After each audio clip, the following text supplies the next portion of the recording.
महाशिवरात्रि की कहानी जो आपको ज़रूर सुननी चाहिए। पूर्व काल में भानु नामक एक शिकारी था। जानवरों की हत्या करके वह अपने परिवार को पालता था।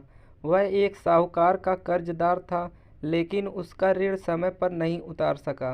क्रोधित होकर साहूकार ने शिकारी को शिव मठ में बंदी बना लिया। संयोग से उस दिन शिवरात्रि थी।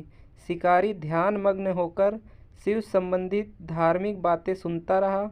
चतुर्दशी को उसने शिवरात्रि व्रत की कथा भी सुनी।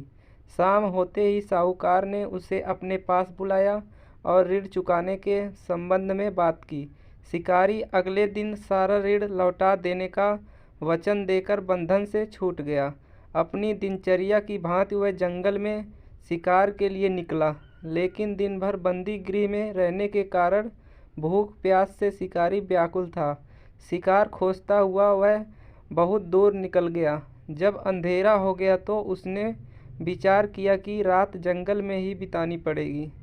वह वन में एक तालाब के किनारे एक बेल के पेड़ पर चढ़कर रात बिताने का इंतजार करने लगा।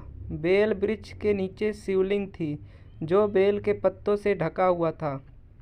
शिकारी को उसका पता नहीं चला। पड़ाव बनाते समय उसने जो डालियां तोड़ी वे संजोग से शिवलिंग पर गिरती चली गईं। इस प्रकार दिन भर भूखे प्यासे शिकारी का व्रत भी हो गया और शिवलिंग पर बेल के पत्ते भी चढ़ गए। एक पहर रात बीत जाने पर एक गर्भवती हिरनी तालाब पर पानी पीने पहुंची। शिकारी ने धनुष पर तीर चढ़ाकर ज्यों ही प्रत्यंचा खींची, हिरनी ने बोली, मैं गर्भवती हूँ, शीघ्र ही प्रसव करूँगी। तुम एक साथ दो जीवों की हत्या करोगे, जो ठीक नहीं है। मैं बच्चे को जन्म देकर शीघ्र ही तुम्हारे समक्ष आ जाऊंगी, तब मार लेना मुझे। शिकारी ने प्रत्यंचा ढीली कर दी और हिरनी जंगली झाड़ियों में लुप्त हो गई।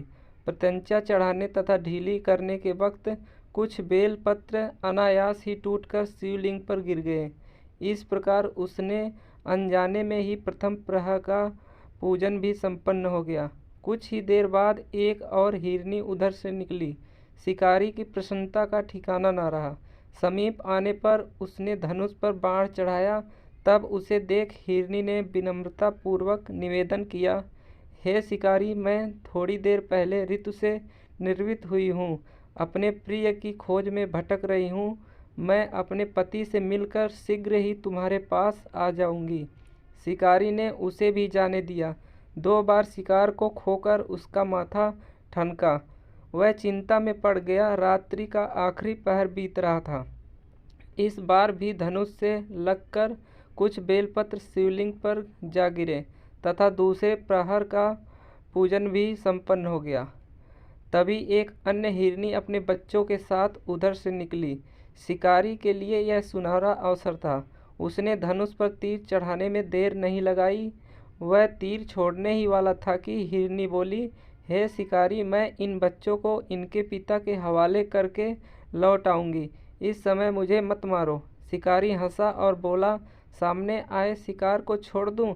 मैं ऐसा मूर्ख नहीं। इससे पहले मैं 2 बार अपना शिकार खो चुका हूँ।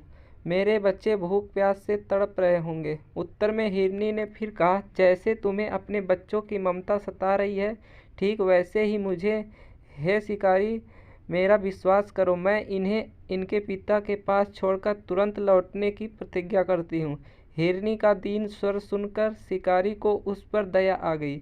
उसने उस मृगी को भी जाने दिया। शिकार के अभाव में तथा भूख प्यास से व्याकुल शिकारी अनजाने में बेल वृक्ष पर बैठा बेलपत्र तोड़ तोड़ कर नीचे फेंकता जा रहा था। पाँव फटने को हुई तो एक हष्ट पुष्ट मृग उसी रास्ते पर आया। शिकारी ने सोच लिया कि इसका शिकार वह अवश्य करेगा।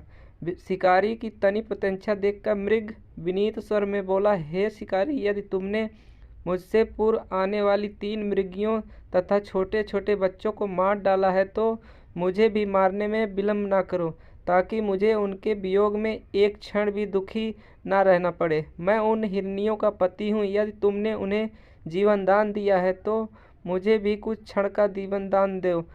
उनसे मिलकर तुम्हारे समक्ष उपस्थित हो जाऊंगा। मृग की बात सुनते ही शिकारी के सामने पूरी रात का घटना चक्र घूम गया।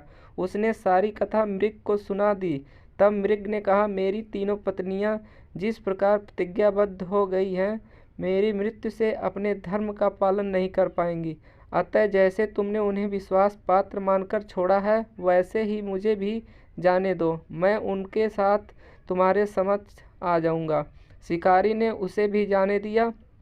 इस प्रकार प्रातः हो गई। उपवास, रात्रि जागरण तथा शिवलिंग पर बेलपत्र चढ़ने से अनजाने में की हुई पूजा का परिणाम उसे तत्काल मिला। शिकारी का हिंसक हृदय निर्मल हो गया, उसने भगवत शक्ति का वास हो गया। थोड़ी ही देर बाद वह मृग सपरिवार सहित उसके समक्ष उपस्थित हो गया ताकि वह उनका शिकार कर सके। किंतु जंगली पशुओं की ऐसी सत्यता और सामूहिक प्रेम भावना देखकर शिकारी को बड़ी ग्लानि हुई। उसने मृग परिवार को जीवनदान दे दिया।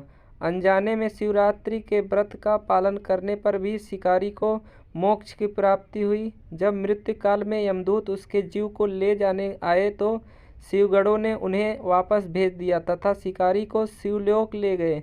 शिव जी की कृपा से ही अपने इस जन्म में राजा चित्रभानु अपने पिछले जन्म को याद रख पाए तथा महाशिवरात्रि के महत्व को जानकर उसका अगले जन्म में भी पालन कर पाए। शिकारी की कथा अनुसार महादेव तो अनजाने में किए गए व्रत का भी फल देते हैं, पर वास्तव में महादेव शिकारी की दया भाव से प्रसन्न हुए। अपने परिवार के कष्ट का ध्यान होते हुए भी शिकारी ने मृग परिवार को जाने दिया। यह करुणा ही वस्तुतः वह शिकारी को उन पंडित एवं पुजारियों से उत्कृष्ट बनाती है जो कि सिर्फ रात्रि जागरण, उपवास एवं दूध, दही एवं बेलपत्र आदि द्वारा शिव को प्रसन्न कर लेना चाहते हैं। इस कथा से यह महत्वपूर्ण बात यह है कि इस कथा में अनजाने में हुई पूजा पर विशेष बल दिया गया है। इसका अर्थ यह नहीं कि शिव किसी भी प्रकार से किए गए पूजन को स्वीकार करते हैं अथवा भोलेनाथ जाने या अनजाने में हुए पूजन में भेद नहीं कर सकते हैं। वास्तव में वह शिकारी शिव पूजन नहीं कर रहा था। इसका अर्थ यह भी हुआ कि वह किसी तरह के किसी फल की कामना भी नहीं कर रहा था। उसने मृग परिवार को समय एवं जीवन दान दिया जो कि शिव पूजन के समान है। शिव का अर्थ ही कल्याण होता है। उन निरीह प्राणियों का कल्याण करने के कारण ही वह शिव तत्व को जान पाया तथा उसका शिव से साक्षात्कार हुआ। परोपकार करने के लिए ही महाशिवरात्रि का दिवस मनाया जाता है। पुराण में 4 प्रकार के शिवरात्रि पूजन का वर्णन है: मासिक शिवरात्रि, प्रथम आदि शिवरात्रि तथा महाशिवरात्रि। पुराण वर्णित अंतिम शिवरात्रि है नित्य शिवरात्रि, वस्तुतः प्रत्येक रात्रि है शिवरात्रि है। अगर हम उन परम कल्याणकारी आशुतोष भगवान में स्वयं को लीन कर दें, कल्याण मार्ग का अनुसरण करें, वही शिवरात्रि का सच्चा व्रत है।